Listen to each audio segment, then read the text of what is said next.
ईश्वरः परमः कृष्णः सच्चिदानन्दविग्रहः अनादिरादिर्गोविन्दः सर्वकारणकारणम् चिन्तामणिप्रकरसद्मसुकल्पवृक्ष लक्षावृतेषु सुरवीरविपालयन्तम् लक्ष्मीसहस्रशतसम्भ्रमसेव्यमानम् गोविन्दमादिपुरुषम् तमहं भजामि।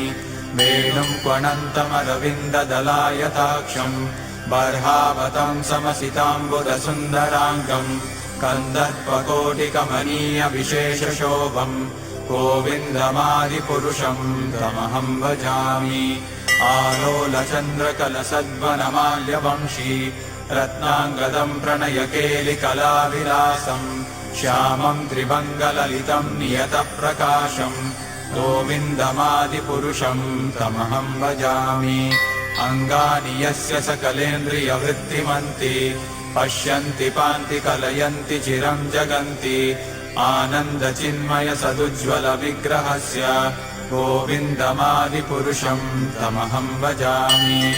अद्वैतमच्युतमनादिमनन्तरूपम् आद्यं पुराणपुरुषं नवयौवनं च वेदेषु दुर्लभमदुर्लभमात्मभक्तौ गोविन्दमादिपुरुषं तमहं भजामि।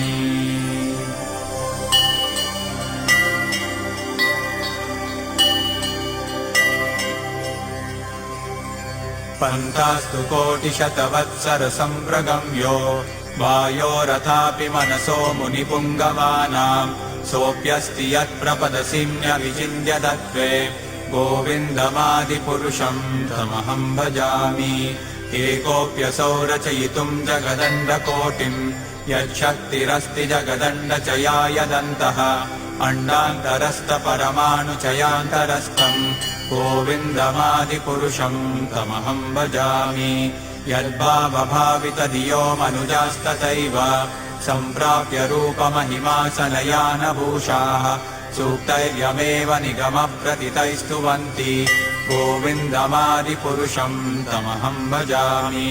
आनन्दचिन्मयरसप्रतिभाविताभिः ताभिर्य एव निजरूपतया कलाभिः गोलोक एव निवसत्यखिलात्मभूतो गोविन्दमादिपुरुषं तमहं भजामि।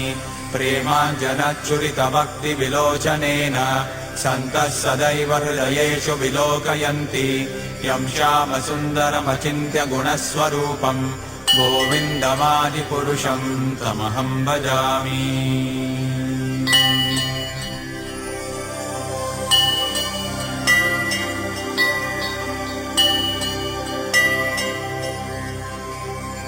रामादिमूर्तिषु कलानियमेन तिष्ठन् नानावतारमकरोत् भुवनेषु किन्तु कृष्णः स्वयं समभवत् परमः पुमान्यो गोविन्दमादिपुरुषं तमहं भजामि। यस्य प्रभा प्रभवतो जगदण्डकोटि कोटिष्वशेषवसुधादिविभूतिभिन्नम् तद्ब्रह्म निष्कलमनन्तमशेषभूतम् गोविन्दमादिपुरुषं तमहं भजामि। माया हि यस्य जगदण्डशतानि सूते त्रैगुण्यतद्विषयवेदवितायमाना सत्त्वाबलं विपरसत्त्वं विशुद्धसत्त्वं गोविन्दमादिपुरुषं तमहं भजामि। आनन्दचिन्मयरसात्मतया मनस्सु यः प्राणिनां प्रतिफलं स्मरतामुपेत्य लीलायितेन भुवनानि जयत्यजस्रम् गोविन्दमादिपुरुषं तमहं भजामि। गोलोकनाम्नि निजधाम्नि तले च तस्य देवी महेश हरिधामसुतेषु तेषु ते प्रभावनिचया विहिताश्च येन गोविन्दमादिपुरुषं तमहं भजामि।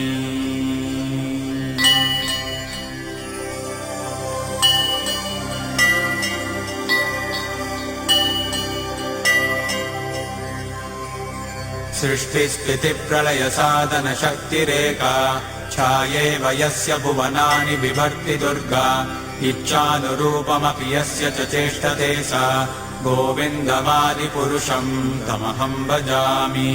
क्षीरं यथा दधिविकारविशेषयोगात् सञ्जायते न हि ततः पृथगस्ति हेतोः यः शम्भुतामपि तथा समुपैति कार्यात् गोविन्दमादिपुरुषम् तमहं भजामि दीपाच्चिरेव हि दशान्तरमभ्युपेत्य दीपायते विवृतहेतुसमानधर्म यस्तादृगेव हि च विष्णुतया विभाति गोविन्दमादिपुरुषम् तमहं भजामि यः कारणान्नवजले भजति स्म योग निद्रामनन्तजगदण्डसरोमकूपः आधारशक्तिमवलम्ब्य परां स्वमूर्तिम् गोविन्दमादिपुरुषम् तमहं भजामि यस्यैकनिश्वसितकालमतावलम्ब्य जीवन्ति लोमविलजा जगदण्डनाथाः विष्णुर्महान् स इह यस्य कलाविशेषो गोविन्दमादिपुरुषम् तमहं भजामि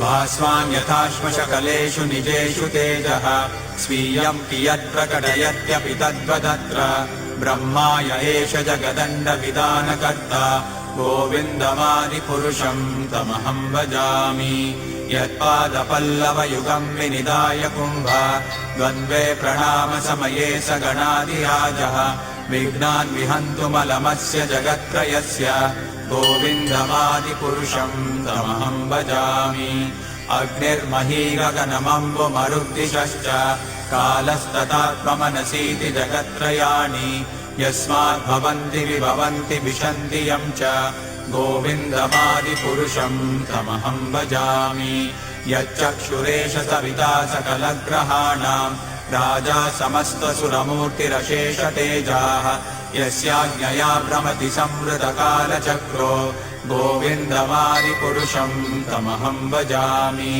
धर्मोतपापनिचयः श्रुतयस्तपांसि ब्रह्मादिकीकपतगावदयश्च जीवाः यद्दत्तमात्रविभवप्रकटप्रभावा गोविन्दमादिपुरुषं तमहं भजामि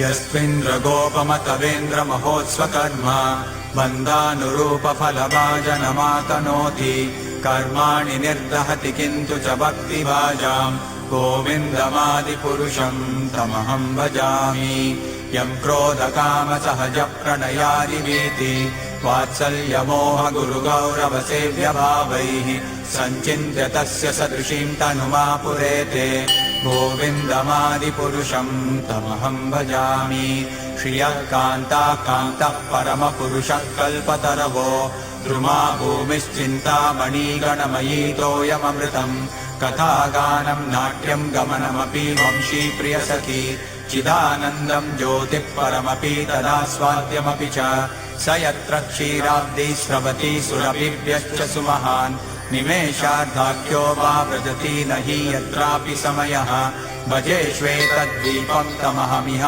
गोलोकमिति यं विदन्तस्ते सन्तक्षिति विरलचारा कतिपये